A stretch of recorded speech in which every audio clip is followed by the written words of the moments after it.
Es necesario entender que la mayor traición nunca es la puñalada por la espalda, sino la risa que se escucha mientras intentas levantarte. El mayor giro de una vida, sin embargo, es transformar esa risa en silencio de respeto, forjado no por el rencor, sino por la resiliencia inquebrantable. Esta es la historia de Aurora Medeiros, una mujer que, a sus 35 años, experimentó la sequedad de su tierra reflejada en el vacío de su matrimonio, una aridez que se profundizaba cada día bajo el sol inclemente de San Pedro de los Montes. El pueblo, enclavado en el semiárido, era un lugar donde el agua, más que un recurso, era el verdadero oro líquido, y su ausencia tejía el telón de fondo de cualquier miseria. Aurora vivía en una casa de adobe que parecía succionar la luz y la esperanza, y la hectárea de tierra a su alrededor, heredada por su esposo, Miguel, era un campo de batalla contra el polvo y el olvido. La frustración de Miguel era un peso mayor que cualquier piedra que Aurora hubiera quitado de ese suelo. Era un hombre de planes grandiosos, siempre dibujados en el aire caliente y seco, pero con una aversión casi física al trabajo práctico y al sudor que la tierra exigía. Para él, el fracaso no era un fallo de esfuerzo, sino una conspiración del destino, siempre culpando al terreno seco y maldito por la indigencia en la que vivían. Aurora, de manos callosas y voz suave, era la personificación de la paciencia, la esposa que, según los murmullos, aguantaba lo que no debía, siempre encorvada, siempre plantando, mientras su esposo se lamentaba en la sombra. El conflicto central residía exactamente en esta dinámica perversa. Aurora luchaba en silencio para crear vida, y Miguel luchaba en voz alta para justificar la muerte de la esperanza. La humillación era el pan de cada día, servida no solo por las palabras ácidas de Miguel, sino por el desprecio velado de su familia. Elena, la hermana de Miguel, era la principal propagadora de la incredulidad, utilizando la quiebra de ese pequeño pedazo de tierra como prueba de la incapacidad de Aurora para generar prosperidad, no solo en la tierra, sino en la vida de su hermano. Los ojos castaños de Aurora, que guardaban una luz terca e inquebrantable, veían más allá del polvo. Ella veía la posibilidad donde otros solo veían miseria, pero nadie le daba crédito. Miguel y Elena veían en la dedicación obstinada de Aurora una afrenta silenciosa y no un acto de amor y resiliencia, y lo que más deseaban era que ella reconociera en público la derrota, para que la partida y el abandono de Miguel tuvieran una justificación moral a los ojos de la comunidad. El calor de aquella tarde de estío no era solo físico, ardía en el alma de Aurora. Estaba al límite del agotamiento, observando el suelo agrietado, cuando la sombra de Miguel se hizo presente en el portal. No traía agua ni consuelo, sino la frialdad cortante de una decisión tomada lejos de ella, un plan que la excluía por completo. La casa de adobe, modesta pero cargada de recuerdos, parecía encogerse bajo el peso de ese silencio cargado, y el aire se volvió denso, casi imposible de respirar. Aurora sintió la llegada inminente del golpe, no por intuición, sino por la forma en que la postura de Miguel exhibía una mezcla de alivio egoísta y cobardía mal disimulada, como si estuviera a punto de deshacerse de una carga que él mismo había creado y llamado esposa. La carta, dejada sobre la mesa de tablones toscos, era un papel fino y amarillento, tan frágil como el vínculo que los unía, y sus pocas líneas eran un monumento a la indiferencia. Miguel se despedía, informando que partía a la capital en busca de las oportunidades reales que San Pedro, y se sobreentendía, Aurora, jamás podrían ofrecer. El golpe final, el gesto de desprecio absoluto que selló el fondo del pozo, fue el hecho de que se llevara consigo los pocos ahorros que Aurora había guardado con gran esfuerzo, fruto de la venta de pequeñas artesanías, y la mulá, el único animal de trabajo. no la dejaba solo en la miseria, sino en la humillación pública, despojada de medios de subsistencia y con el terreno seco, como la lápida de un matrimonio fracasado y de un sueño aplastado por la incredulidad. El suelo de tierra batida bajo sus pies era tan duro como el destino que parecía habérsele impuesto. Aurora, la mujer de fuerza inquebrantable, sintió que el cuerpo le fallaba, no por la pérdida del esposo, sino por el robo de la dignidad. Cayó de rodillas, en el polvo, un gesto de rendición momentánea que los vecinos, espiando detrás de ventanas polvorientas, interpretaron como el final. El dolor físico del impacto en el suelo agrietado se mezcló con el dolor punzante de la esperanza perdida. El silencio que siguió a la partida de Miguel era más ensordecedor que cualquier grito, un vacío llenado solo por el peso de la humillación pública. Pero mientras el polvo se asentaba sobre sus hombros encorvados, una chispa, terca y feroz, se encendió en sus ojos. Aquella no sería la escena final de su historia. Sería solo el primer acto de su venganza más dulce, la de la superación y la justicia moral. El impacto de la carta fría y del vacío dejado en la casa resonó por San Pedro. Aurora no lloró de inmediato. Su cuerpo estaba en estado de shock, pero su mente trabajaba a un ritmo febril, catalogando cada pérdida. Miguel no solo la abandonó, la saqueó, llevándose las pocas monedas que ella guardaba para la compra de semillas más resistentes y llevándose la mula seca, que era la única fuerza motriz capaz de arar la tierra. La humillación era ahora una realidad concreta y palpable, sin dinero, sin animal de trabajo y con una hectárea de tierra que parecía burlarse de su capacidad de supervivencia. No podía siquiera permitirse el lujo de la tristeza profunda. El sol despiadado, el estómago vacío y la sed eran prioridades más urgentes que el dolor del corazón. La soledad pesaba tanto como el techo de barro sobre su cabeza, y el miedo, antes un susurro, ahora gritaba en sus oídos. En los días que siguieron, la oposición se materializó no solo en la sequedad del suelo, sino en la crueldad sutil de la sociedad. Elena, la hermana de Miguel, no tardó en difundir la versión de los hechos que les era conveniente. Aurora era incapaz, y el terreno, maldición, una excusa perfecta para justificar la huida de su hermano. Las miradas de lástima de los vecinos, cargadas de un juicio silencioso, eran peores que la malicia abierta. Cuando Aurora intentó pedir fiado en la tienda de don Ignacio, él negó con la cabeza con pesar y cerró el libro de cuentas, diciendo que no podía arriesgarse, no ahora que ella estaba sola y sin nada. El hambre comenzó a apretar, un tormento lento y constante que le quitaba las energías y la obligaba a buscar frutos silvestres y raíces comestibles en la caatinga, una lucha por la subsistencia que la hacía sentirse reducida a un animal en busca de sobras. El sufrimiento emocional y físico se entrelazaba en una tortura diaria. Las manos de Aurora, antes solo callosas por el trabajo, ahora estaban heridas por las piedras y espinas de la caatinga. Las noches eran largas, llenas del aullido distante de los coyotes y del sonido inquietante del viento seco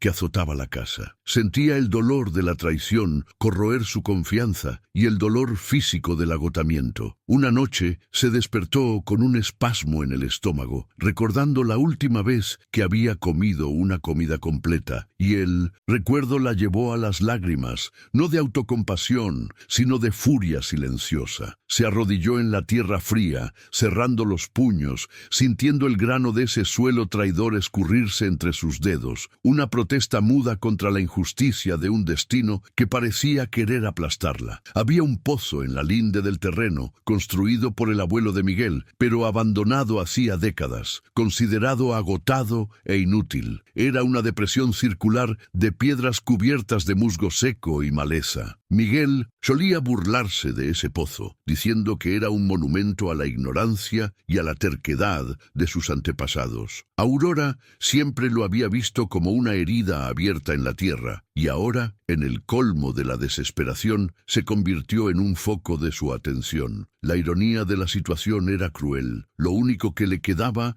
era un agujero seco en la tierra, un símbolo de todo lo que había salido mal. La idea de reactivarlo, de profundizarlo manualmente, era absurda para cualquier persona sensata en San Pedro. Pero para Aurora, esa locura era la única tabla de salvación que le quedaba en su mar de miseria. Su vulnerabilidad era evidente. Delgada, con ropas andrajosas por el uso y el sol, era el retrato de la miseria que la sequía imponía. Pero había algo en sus ojos que impedía a las personas sentir solo lástima. Era una determinación férrea, una obstinación que desafiaba la lógica. Un día, el señor Osorio, un viejo vecino que le tenía algo de consideración, se detuvo cerca de la cerca y le aconsejó ir a la capital como había hecho Miguel. «No hay futuro aquí, hija mía. Vende pronto esta tierra al acaparador. ¿Qué vas a hacer sola?», preguntó. Aurora, limpiándose el sudor de la frente con el dorso de la mano sucia, respondió, con la voz ronca por la sed y el cansancio: «Esta tierra no es la maldición, señor Osorio. Es solo el lienzo. El artista aún no ha terminado la obra». El peso de la incredulidad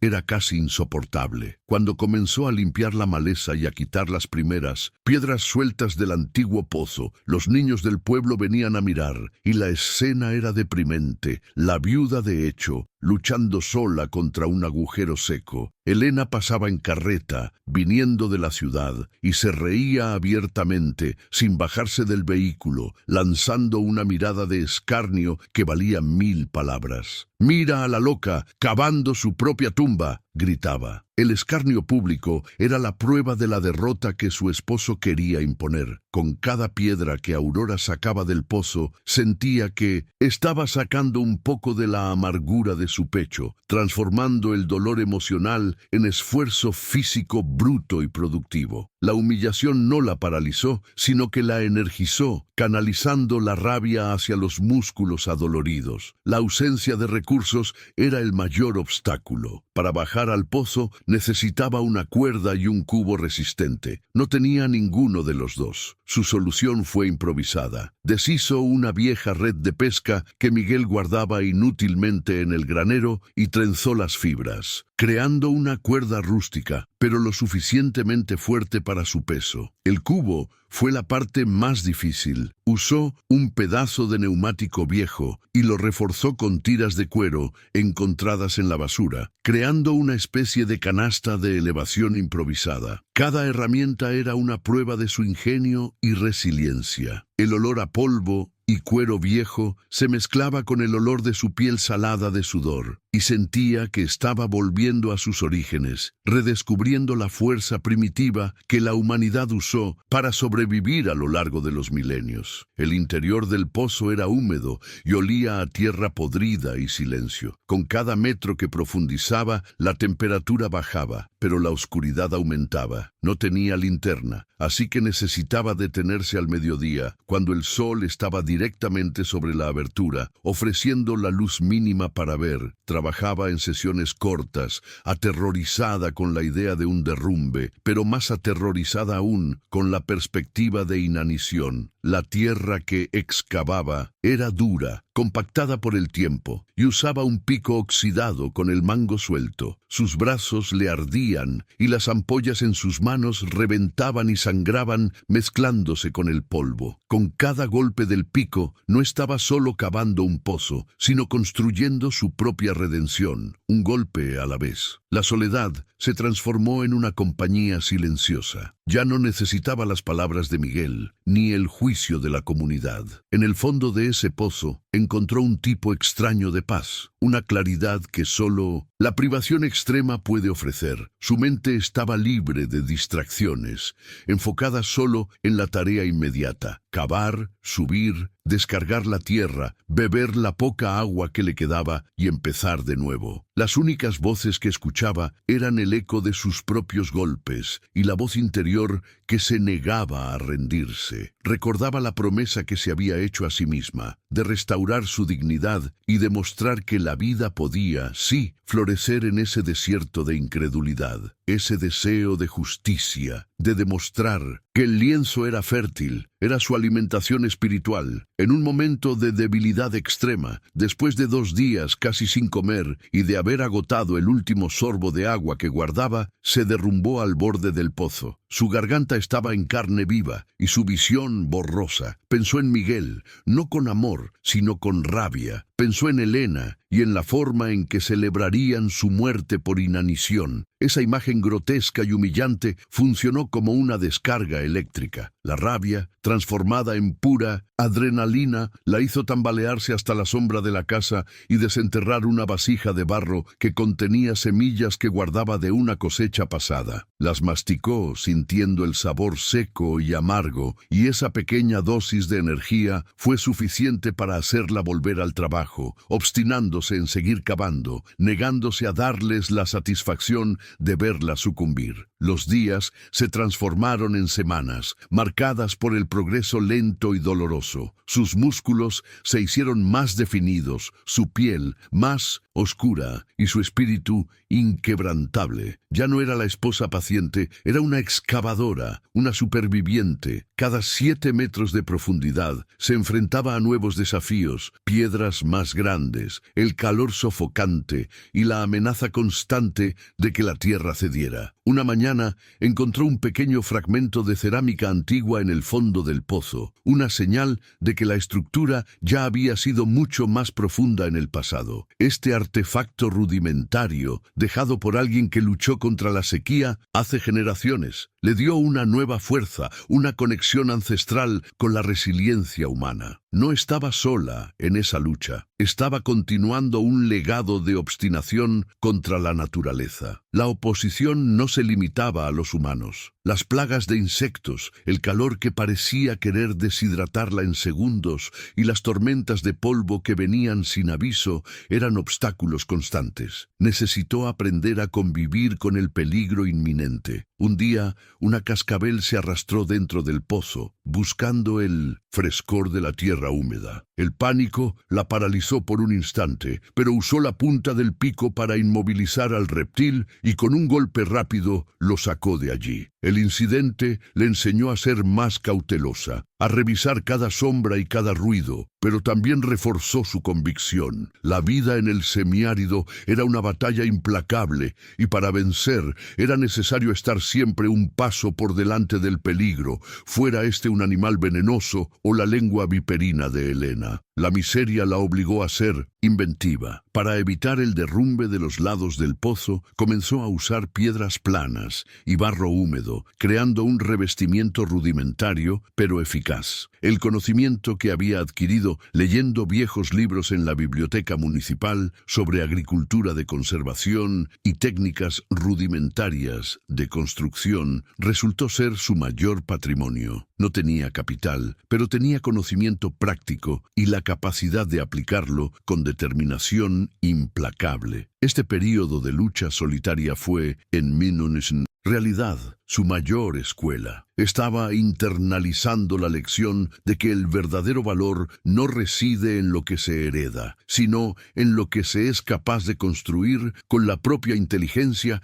y la fuerza de voluntad, incluso a partir de la nada. Con cada puesta de sol, mientras subía del pozo, exhausta y cubierta de polvo, miraba hacia la casa de adobe. Ya no veía el hogar de un matrimonio fallido, sino la base de su nuevo imperio de supervivencia. Sabía que Miguel y Elena esperaban su derrota, su rendición, la escena de ella dejando el terreno seco atrás. Esa expectativa era su combustible. No luchaba por una venganza mezquina, sino por una justicia mayor, la restauración de su honor y la prueba de que era su dedicación, y no la pereza o la incredulidad, lo que determinaría el destino de ese suelo. Lo que otros veían como una maldición, ella lo estaba transformando, centímetro a centímetro, en su propia promesa. El agua sería el trofeo, pero la dignidad sería la verdadera conquista. Necesitó convertirse en una geóloga autodidacta, prestando atención al color de la tierra, a su textura, a la presencia de arcilla o arena. La esperanza se manifestó de forma sutil, a través de un ligero aumento en la humedad del suelo que retiraba. un olor fresco a tierra mojada, en contraste con el polvo sofocante de la superficie. Ese olor, débil y casi imperceptible, era para ella el perfume de la promesa, la primera señal de que la terquedad estaba a punto de ser recompensada. No se lo contó a nadie, guardando el secreto como un tesoro, temiendo que la mera mención pudiera ahuyentar la suerte. Simplemente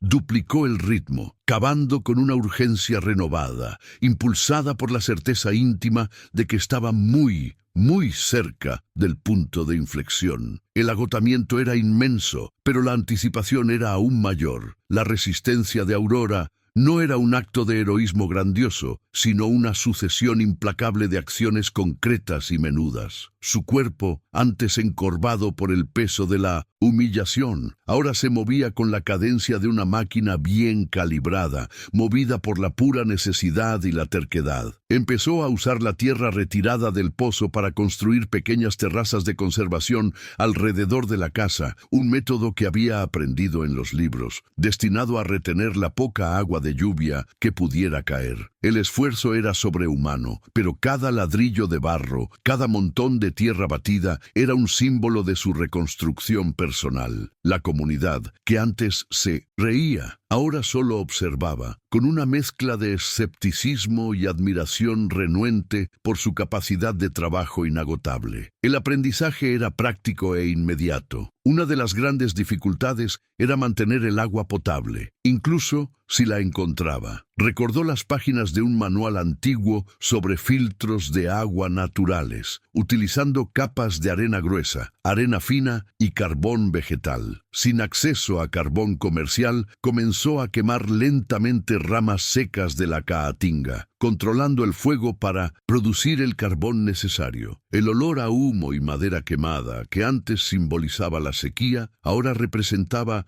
la purificación y la esperanza. Este trabajo nocturno, bajo el cielo estrellado y silencioso, era su meditación. Se estaba convirtiendo en una alquimista del desierto, transformando lo que la naturaleza le daba en herramientas de supervivencia, utilizando la inteligencia práctica para superar la falta de capital. La fe de Aurora no era religiosa, sino práctica. Era la creencia, obstinada en su propio trabajo y en la capacidad de superación. No pedía un milagro, sino que preparaba el terreno para que la oportunidad, si llegaba, la encontrara lista. El pozo alcanzó los 10 metros de profundidad y el olor a humedad se hizo más constante, más fuerte. Ella bajaba y subía la cuerda improvisada con la agilidad de un mono, y el silencio del fondo del pozo le ofrecía la claridad para planear los siguientes pasos. Sabía que necesitaba más que agua para beber, necesitaba un excedente para comercializar, para que la prosperidad fuera más que solo la subsistencia. El punto de inflexión físico ocurrió una mañana nublada, cuando, al retirar el cubo de neumático improvisado, sintió un peso inusual. El cubo no estaba lleno de tierra, sino de un lodo oscuro y espeso, denso y húmedo, que se escurría por los lados de la cuerda, exhalando un frescor inconfundible. Se detuvo, arrodillada en el borde del pozo, con el corazón latiéndole. No había golpeado la roca, sino el acuífero. Una vena de agua olvidada. Era un sonido diferente, más suave y mojado. Bajó de nuevo, frenética, y cavó 1 metro más. Y esta vez, el agua comenzó a subir, lentamente al principio, pero luego con una constancia gloriosa. El sonido del agua goteando y luego subiendo era la sinfonía más hermosa que jamás había escuchado. Necesitaba un reservorio. Usando las piedras que había retirado, comenzó a construir un pequeño tanque de contención, revestido de arcilla y cascajo. Este reservorio, aunque rudimentario, era su primera caja fuerte. El agua era turbia, llena de sedimentos, pero era agua. Utilizó el carbón vegetal y las capas de arena para comenzar el proceso de filtrado, y con cada hora que pasaba, el agua que salía del filtro se volvía más clara. El primer sorbo de agua purificada de su propio pozo fue un momento de éxtasis silencioso. No era solo agua, era la dignidad reconquistada, la prueba de que su esfuerzo había vencido la incredulidad y la maldición autoimpuesta de Miguel. La noticia del pozo milagroso de Aurora se extendió como pólvora. La gente venía a espiar de lejos, curiosa, pero aún escéptica. La sequía en la región se intensificaba y el embalse principal comenzaba a dar señales de que se secaría por completo. Fue en ese momento de crisis que la inteligencia de Aurora floreció. No cobró el agua para el consumo inmediato de las familias más cercanas. La ofreció a cambio de ayuda para profundizar y revestir el pozo con más eficiencia. Esta fue su primera acción empresarial: intercambiar recursos por mano de obra, transformando a la comunidad en aliada. Descubrió la técnica de embotellado artesanal a través de un camionero que se detuvo en San Pedro y a cambio de un baño y agua limpia le dio la idea. Mencionó la necesidad de agua de calidad en pueblos más grandes, donde la contaminación era un problema. Aurora invirtió lo poco que tenía, vendiendo algunas artesanías que había guardado, y compró garrafones de plástico y etiquetas sencillas. La marca Agua de Aurora. El nombre era simple, pero llevaba todo el simbolismo de su viaje: la luz que rompe la oscuridad. El olor a agua limpia contrastando con el olor a polvo y miseria de San Pedro era su propaganda. La primera etiqueta estaba dibujada a mano: un sol saliendo sobre un suelo fértil irrigado por una gota de agua. La esencia de su negocio era la pureza y la historia. Vendía el agua no solo como un producto, sino como un testimonio de que el trabajo duro y la resiliencia siempre compensan. La ironía no escapó a los más viejos. La mujer que había sido abandonada con un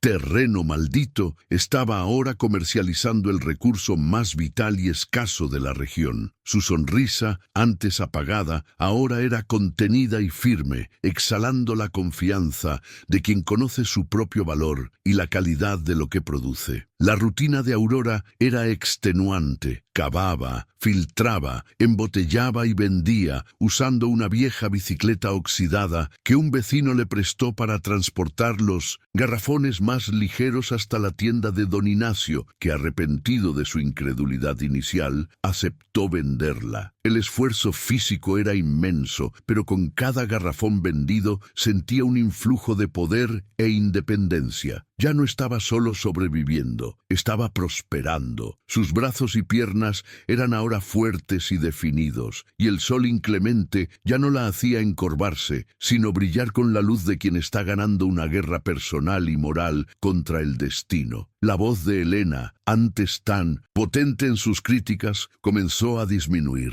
Todavía intentaba difundir chismes, diciendo que Aurora estaba envenenando el agua o que estaba usando magia negra para encontrar el pozo. Pero las palabras ya no tenían peso. La prueba estaba en los hechos. La gente bebía el agua, les gustaba y volvían a comprar más. La salud de los niños en la escuela, que comenzó a ser abastecida con su agua de forma no oficial, mejoró. El hecho era que la purificación de Aurora era superior al agua del embalse, ya contaminada. La verdad era su mayor aliada contra la maledicencia. El dinero comenzó a entrar poco a poco y ella hizo su primera compra grande y simbólica: una pequeña bomba de agua manual, más eficiente que la vieja cuerda. El sonido de la bomba, rítmico y constante, se convirtió en la banda sonora de su éxito en construcción. Usó el resto del dinero para comprar más garrafones y un pequeño motor eléctrico usado, que sería la base para automatizar el sistema de purificación y aumentar la producción. No pensaba en lujos, sino en escala,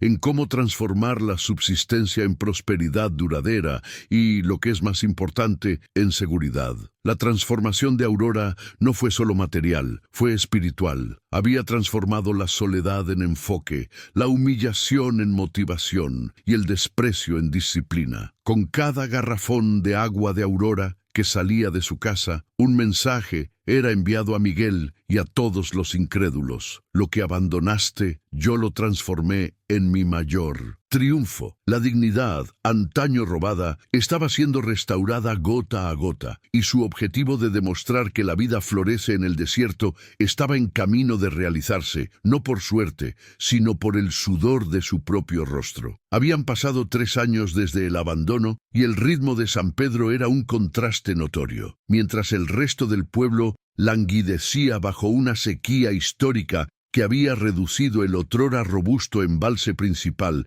a un charco de lodo fétido. La casa de adobe de Aurora, reformada y ampliada, era un oasis de actividad. El pozo, ahora revestido de cemento y operado por un ruidoso motor eléctrico, bombeaba agua cristalina con una constancia casi ofensiva. Aurora, a sus 38 años, ya no era la agricultora de subsistencia, sino la microempresaria, supervisando la línea de envasado artesanal que empleaba a 3 vecinas, las mismas que antes la miraban con lástima. El verano de ese año fue brutal, despiadado, el más seco en décadas. Las noticias llegaban a San Pedro por radio. Los pueblos vecinos estaban en estado de emergencia hídrica y la capital luchaba contra el racionamiento severo. La crisis se convirtió en el catalizador que Aurora, inconscientemente, había estado preparando. El embalse principal se secó por completo un martes, al mediodía, el sol reflejándose cruelmente en el lecho de lodo agrietado. El agua potable se convirtió en una leyenda y el pánico se instaló en la comunidad y en las ciudades cercanas. El momento del Giro no fue un evento aislado, sino la culminación dramática de su preparación. El alcalde de una de las ciudades vecinas, desesperado, oyó hablar de la mujer del desierto que tenía un pozo inagotable y vino a San Pedro en una comitiva apresurada. Se detuvo frente a la pequeña fábrica de Aurora, observando el sistema de purificación, que a pesar de ser simple, era eficiente e higiénico. El agua de Aurora no era solo agua, era el único recurso potable, probado y certificado como de alta calidad, disponible en un radio de 50 kilómetros. La acción específica que selló el destino fue la reunión con el alcalde. Sentados en una mesa improvisada en el patio trasero, bajo el calor abrasador, Aurora no negoció con desesperación, sino con la dignidad de quien tiene el único producto que salva vidas. Presentó sus costos de producción y la garantía de calidad de su agua. El alcalde, sin alternativa, firmó un contrato de emergencia para que el agua de Aurora abasteciera la escuela, el centro de salud y el asilo de ancianos de la ciudad vecina. El valor del contrato era el mayor que Aurora jamás había visto en su vida. El clímax visual llegó al final de ese día. El primer camión de reparto fletado por Aurora, un vehículo viejo pero reluciente de limpieza, fue cargado con decenas de garrafones etiquetados con su nombre. El vehículo pasó triunfalmente por el mismo terreno seco y maldito que Miguel había abandonado, ahora un símbolo de prosperidad. El camión se detuvo frente a la casa de Elena, que observaba la escena con el rostro contraído por una mezcla de envidia e incredulidad. El conductor, un joven local que ahora trabajaba para Aurora, tocó la bocina en saludo. La humillación de Elena era total, y la victoria de Aurora silenciosa e irrefutable. El contrato con la alcaldía de una ciudad vecina abrió las puertas a otros negocios y al reconocimiento inmediato. Aurora ya no era la loca que cavaba en el desierto, era la salvadora de la región. Sus acciones hablaban más fuerte que cualquier sermón sobre la resiliencia. El negocio despegó de forma exponencial y el capital antes inexistente ahora se multiplicaba, permitiéndole invertir en equipos de purificación más modernos y contratar más empleados, inyectando vida y esperanza en la maltrecha economía de San Pedro de los Montes. El momento emocionalmente impactante fue cuando el señor Osorio, el viejo vecino que le había aconsejado rendirse, vino a su fábrica. No pidió agua, sino un empleo. Sus ojos, antes llenos de lástima, ahora estaban llenos de respeto y una petición silenciosa de perdón por su incredulidad. Aurora, con la misma dignidad con que negociaba con alcaldes, le dio un trabajo como responsable del control de calidad, reconociendo su experiencia y su carácter. Estaba curando no solo la sequía, sino también el escepticismo de la comunidad, transformando críticos en colaboradores. La narrativa creció en ritmo e intensidad a medida que los camiones de agua de Aurora se convirtieron en una visión común en las carreteras polvorientas, llevando vida donde antes solo había muerte y desesperación. celebración. El sonido de la bomba de agua y el ruido de la máquina de embotellado eran los nuevos himnos de San Pedro. El giro no fue solo sobre el dinero, sino sobre el reconocimiento moral. Aurora no buscó la venganza, construyó la justicia. Demostró, de manera tangible y vital, que la dedicación y la resiliencia son el verdadero manantial de la vida, capaces de superar cualquier obstáculo, fuera este la sequía del terreno o la cobardía de un esposo. La ironía final del momento catalizador fue que la propia sequía, el elemento que Miguel usó como excusa para el abandono y el fracaso, se convirtió en el principal motor de la prosperidad de Aurora. Él huyó del desierto, ella lo dominó. El giro fue completo, demostrando que la calamidad, cuando se enfrenta con inteligencia y esfuerzo, puede transformarse en la mayor de las oportunidades. El ascenso de Aurora estaba garantizado, y la siguiente fase de su viaje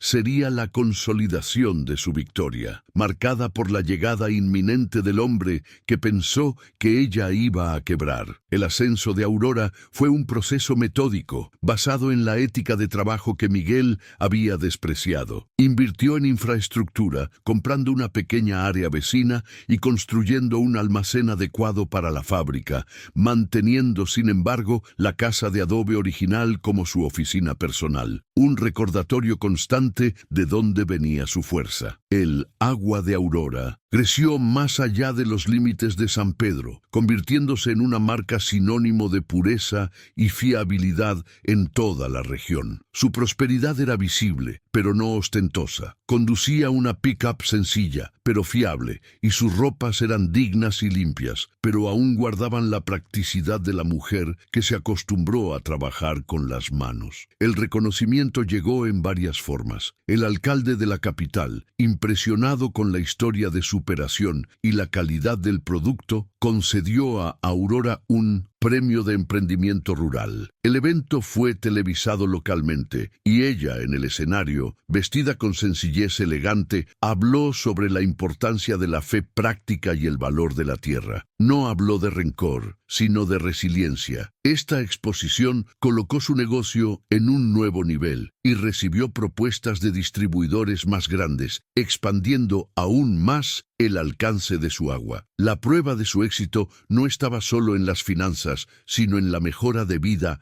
de toda la comunidad. San Pedro de Mincenterseter. Los montes, antes al borde del colapso, floreció a la sombra del negocio de Aurora. Empleaba a más de 20 personas, ofreciendo salarios justos y condiciones de trabajo dignas. Las familias que antes temían la sequía, ahora tenían un medio de vida estable. Aurora no solo encontró agua, irrigó la economía local. Este sentido de propósito colectivo reforzó su transformación emocional y moral, consolidándola como una figura de respeto y admiración incuestionables. Su aprendizaje con la escasez se manifestó en cada decisión empresarial. No desperdiciaba nada. El lodo de la filtración se transformaba en abono para un pequeño huerto que plantó alrededor de la fábrica. Instaló un sistema de captación de agua de lluvia en el tejado del almacén, garantizando una fuente secundaria para la limpieza y el enfriamiento. Su inteligencia práctica, que Miguel ridiculizó como terquedad de campesina, era la base de un negocio sostenible. Esta eficiencia la diferenciaba de todos los competidores, demostrando que la resiliencia no es solo sobrevivir, sino prosperar con sabiduría. La prosperidad le permitió realizar un sueño simple y profundo. Compró de vuelta la mula seca que Miguel había vendido a un granjero lejano y le dio un pasto cómodo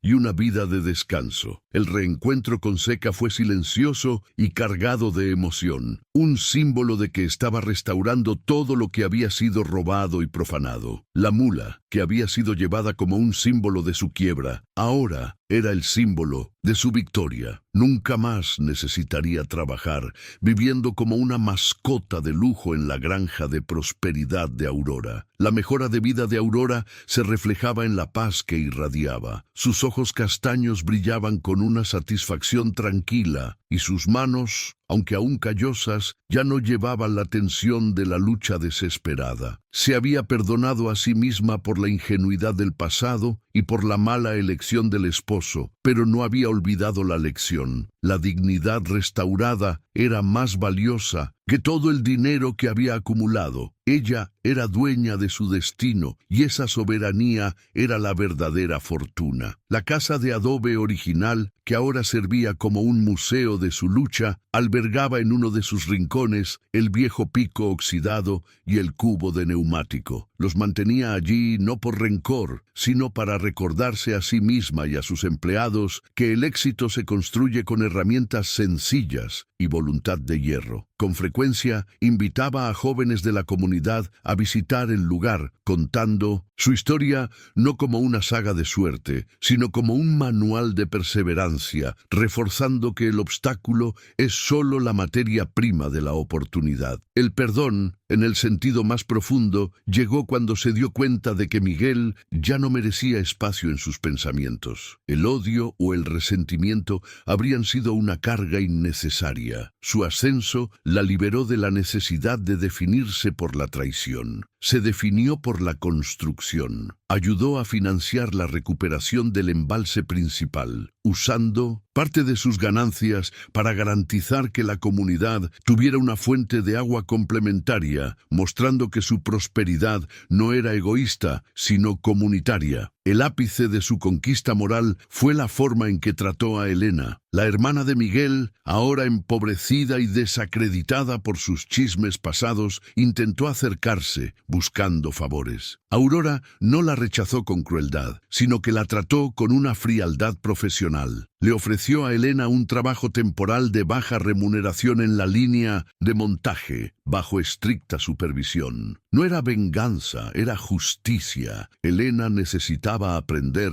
por primera vez el valor del trabajo honesto y el sabor amargo de la subordinación a la mujer que había despreciado. La seguridad financiera permitió a Aurora empezar a pensar en el futuro, invirtiendo en educación. Patrocinó becas de estudio para los jóvenes de San Pedro que quisieran aprender técnicas de irrigación y agronomía sostenible, garantizando que la próxima generación no luchara contra la sequía con la misma ignorancia de Miguel. La mujer que trajo el agua al desierto estaba ahora sembrando conocimiento, asegurando que su legado fuera mucho más profundo que el agua embotellada, sino la concienciación sobre la importancia de la resiliencia y la inteligencia práctica. Con cada nuevo contrato cerrado, con cada garrafón vendido, Aurora sentía que se estaba alejando cada vez más de la sombra del abandono. Su nueva identidad era de fuerza e integridad. Ya no estaba definida por un hombre cobarde,